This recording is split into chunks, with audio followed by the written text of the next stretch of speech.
También traigo hoy un libro que escribí. Dios me ha concedido el honor de escribir himnos. Tengo 200, tengo un himnario, pero este es un libro. Mi himnario se llama Cantares de Ben Piña, como Cantares de Salomón, ¿verdad?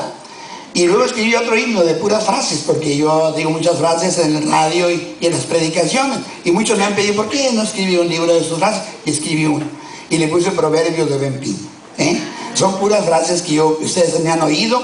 Este es un libro que terminé, y sí, me gustaría que los de aquí de Bronzeville se quedaran con un libro mío, Una frase te puede hacer pensar. Fíjate, el rey David escribió 150 salmos y nomás lo recordamos por Jehová es mi pastor y nada me faltará.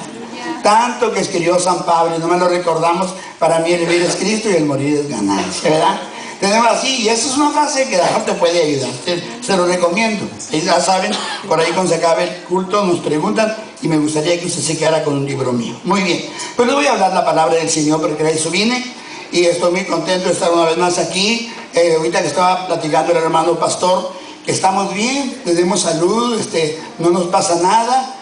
Yo igual que como él, vamos al doctor y me dice, pues no hombre, ustedes no tienen nada, ¿verdad?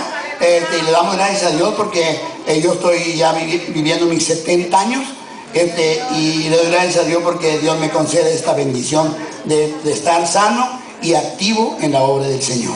También estoy trabajando en el radio, trabajo para 5 estaciones de radio. Aquí me escucho en 2, en el 780 y en el 940, todos los días a las 3 de la tarde.